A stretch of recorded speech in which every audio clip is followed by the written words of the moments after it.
Lucknow bench ने बड़ा फैसला सुनाते हुए यूपी बोर्ड ऑफ मदरसा असंवैधानिक करार दिया। हाईकोर्ट की लखनऊ बेंच ने बड़ा फैसला सुनाते हुए UP board of Madrasa education act 2004 को असंवैधानिक करार दिया।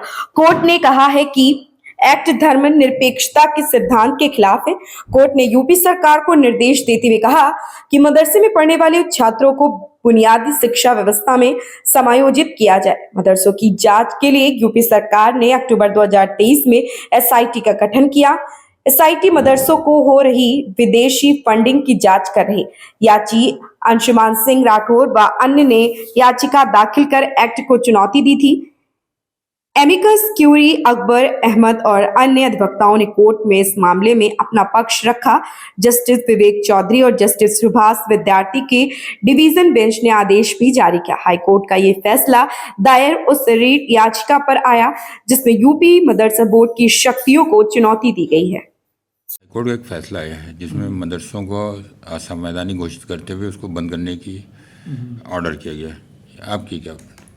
मदरसा उत्तर प्रदेश मदरसा बोर्ड के सिलसिले में जो फैसला आया है, इसमें हम सबके सामने ऑप्शन मौजूद है कि इसको सुप्रीम कोर्ट में चैलेंज किया जाए और हमें पूरी उम्मीद है कि इंशाअल्लाह सुप्रीम कोर्ट से इस सिलसिले में इंसाफ मिलेगा, क्योंकि मुल्क के कॉन्स्टिट्यूशन के आर्टिकल 30 ने हर माइनॉरिटी को अपने पसंद के एजुकेशनल इंस्टीट्यूशंस इस्टेब्लिश करने और उनको एडमिनिस्टर करने की पूरी आज़ादी दी हुई है और उसी के तहत हम लोग ये मदरसे चलाते हैं। और ऐसा नहीं है कि इन मदरसों में सिर्फ मजहबी तालीम दी जा रही हो, बल्कि चाहे साइंस हो, चाहे जोग्राफ़ी हो, मैथ्स हो या इंग्लिश हिंदी हो, उसकी भी तालीम दी जा रही है। और फिर आप देखें तो इन मदरसों से निकले हुए बच्चे मुख्तलिफ़ मैदानों में, चाहे IAS हों, IPS भी बने हैं, मुख्तलिफ़ यूनिवर्सिटीज़ में हेड ऑफ़ डिपार्टमेंट्स भी हैं और वाइस चांसलर्स भी हुए हैं। और हमें यह भी याद रखना चाहिए कि missile man APJ Abdul Kalam ने भी बुनियादी तालीम मदरसे में ही हासिल की थी और बड़ी बड़ी पर्सनैलिटीज़ गुजरी हैं जिन्होंने कि मदरसे में बुनियादी तालीम हासिल की। लिहाजा हम ये समझते हैं कि इस जजमेंट को सुप्रीम कोर्ट से इसमें ज़रूर राहत मिलेगी।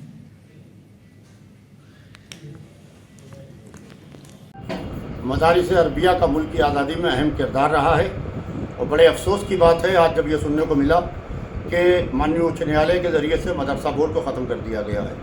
मैं उत्तर प्रदेश सरकार से गुजारिश करता हूँ कि ऐसा कानून बनाए जिससे मदरसा बोर्ड को पुनः फिर से ज़िंदा किया जा सके, इसलिए कि इससे बहुत लोगों की, हज़ारों लोगों की रोटी रोज़ी वाबस्ता है। लिहाजा वो घर जो मदरसा बोर्ड की वजह से चल रहे हैं उन घर की रोटी रोज़ी बिल्कुल बंद हो गई है। लिहाजा मैं उत्तर प्रदेश के मुख्यमंत्री श्री योगी आदित्यनाथ जी से गुजारिश करूंगा कि एक बार फिर वो पुनः विचार करके उसको फिर से जिंदा करने की कोशिश करें। कोर्ट लखनऊ पीठ के फैसले की जानकारी हुई है। आज कोर्ट का फैसला आया है और 2004 के एक्ट को असंवैधानिक बताया गया है। फैसले से आश्चर्य हुआ है और इसकी समीक्षा की जाएगी।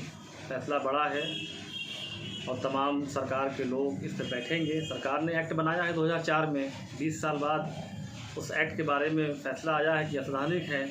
इसकी समीक्षा की जाएगी। सरकार के तमाम पार्ट होते हैं, हम सब भी एक पार्ट हैं, इसको बैठ के समझा जाएगा। हाँ, इस बात का अफसोस ज़रूर है कि हमारे वकील साथियों ने शायद इस बात को कोर्ट को ठीक से नहीं समझा सके कि सरकारी ग्रांट जो मिलती है वो मदरसों में धार्मिक शिक्षा के लिए नहीं मिलती है। जो सरकारी ग्रांट मिलती है वो अरबी, फ़ारसी और संस्कृत जैसे प्राच्य भाषाओं, ओरिएंटल लैंग्वेजेस के प्रमोशन के लिए मिलती है। इसके लिए अरबी फ़ारसी बोर्ड भी बना, संस्कृत बोर्ड भी बना। अब संस्कृत बोर्ड भी अपना काम कर रहा है, अरबी फ़ारसी बोर्ड भी अपना काम कर रहा है। अब अरबी और फ़ारसी में जो चीज़ें पढ़ाई जाएंगी, निश्चित रूप से कहीं ना कहीं कुरान और हदीस की चीज़ें भी आएंगी। अगर संस्कृत बोर्ड में पढ़ाया जा रहा है तो कहीं ना कहीं वेद, पुराण या गीता ही पढ़ाई जा रही होगी। तो ये कोई धर्म को बढ़ावा देने के लिए, धार्मिक शिक्षा को बढ़ावा देने के लिए ग्रांट नहीं मिलता। सरकार ने एक्ट बनाया अरबी, फ़ारसी और संस्कृत जैसे प्राच्य भाषाओं के तरक्की के लिए, उनको ज़िंदा रखने के लिए, उनको आला मुकाम अता करने के लिए सरकार ग्रांट देती है। तो ये कहीं ना कहीं इस बात का विश्वास थोड़ा कमज़ोर हुआ कि हमने कहीं समझाने में हमारी चूक हुई है। आने वाले दिनों में इसको समीक्षा करके इस पर जो भी फैसला सरकार लेगी, सरकार से जवाब मांगा गया है। सरकार बड़े अच्छे से कोर्ट में अपनी चीज़ों को रखी, लेकिन कहीं ना कहीं इस बात को हम समझाने में असमर्थ रहे या नहीं बता सके। फिर भी न्यायालय का सम्मान करना हमारे हर नागरिक का कर्तव्य है। हम सम्मान करते हुए आगे की रणनीति करेंगे और मदरसों की बेहतरी के लिए जो बन सकेगा वो करने का काम करेंगे। मैं चेयरमैन होने के नाते मदरसा से जुड़े लोगों से भी अपील करता हूँ कि शांति से अपनी बातों को रखेंगे। आने वाले दिनों में जो भी सरकार फैसला लेगी उसमें सहयोग करेंगे और मदरसों की मुस्तकबिल को बेहतर बनाने के लिए काम ऐसे ही करते रहेंगे।